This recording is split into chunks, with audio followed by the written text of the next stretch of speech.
হ্যাঁ, কি তোমার স্বামীর নাম? তোমার বাসা কোথায়? খুবসাই। এইবার তুমি বিস্তারিত বলো। ডালিমির আমাদের অনেক দিনের পরিচিত ছিল। যাই হোক, আমার স্বামী দুইটা বউ বলে সংসার চালাতে পারে না, মাছের ব্যবসা করতো। দুইটা সংসার চালাতে না পারার কারণে আমার বাইরেবেলা দুই একটা লোক নিয়ে এসে কাজ টাজ করাইতো। আর ডালিম আমার বাসায় অনেকদিন ধরে যাওয়া আসা করতো, অনেক দিনের পরিচিত ডালিমের সাথে আমার। আর এরপরে আমরা যখন ওখানে বাসা নিতে যাই, ডালিমের সাথে হঠাৎ করে আমার দেখা হয়ে যায়। দেখা হয়ে গেলে ও বলে কি, ভাবি সমস্যা নেই, এই জায়গায় বাসা নেই। তো আমি বলছি, ভাইয়া আপনি তো জানেন আমরা কি করি, দুইটা একটা কাজ না করালে তো আমার সংসার চলে না, আমার দুইটা সংসার আছে। তো যাই হোক, এখানে বাসা নিলে কি সমস্যা হবে না? কষে কোনো সমস্যা নেই, পুলিশ প্রশাসন যা লাগে কষা আমি করবো, এলাকা মেলাকা সব আপ করবো, কষা আপনি একটা কাজ করবেন, খালি 500 করে টাকা দেবেন আমাকে দৈনিক, সব আমি দেখবো। তখন আমি বললাম, আচ্ছা ঠিক আছে ভাই, আমি 500 টাকা আপনাকে দেবো, খালি সব কাজ আপনার কষা একটা সপ্তাহ আছে, আপনি যাই নামটা নিয়ে আসবেন, নতুন একটা করে মহিলার সাথে আমার কাছে আসবেন।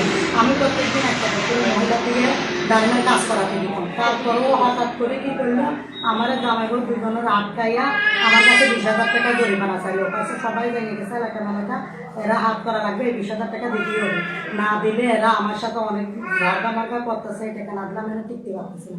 পরে দাম বলতেছে আমার কাছে কোনো টাকা নেই। ও অনেকগুলো চাল পাল গোসা নিয়ে আসে, ওর সাথে আরো কলা সাংবাদিকও ছিল, ওর ভাগ্নে ও ছিল, ওরা 3-4 জন লোক। এগুলো করাইতো কি?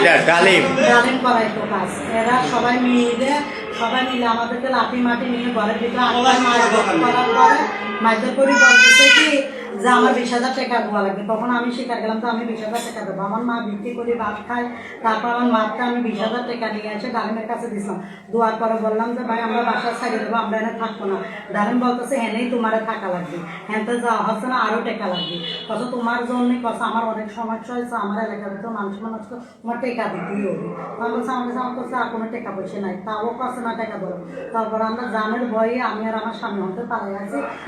গায়ে হাত দিত তোমার? হ্যাঁ, আমার গায়ে হাত দিত, আমার মারেছে লাঠি দিয়ে, আমার স্বামী দিয়ে মারেছে। মারার পর টাকা জোর করে লোক ঢুকাইতো করে? হ্যাঁ, জোর করে লোকজন ঢুকাইতো, লোকজন খারাপ কাজ করাইতো, বড়ি বিক্রি করতো ঘরে, এবং বাড়িতে সবসময় লোকজন আসা বড়ি চ্যাম্পেনটা ইয়াবা বিক্রি করে। ইয়াবা বিক্রি করে। ওকে জোর করে তোমার ঘরে টাকার বিনিময়ে কাজ করাইতো? হ্যাঁ, কাজ করাইতো। আচ্ছা ঠিক আছে, কাজ করায় 500 টাকা নিত। আচ্ছা।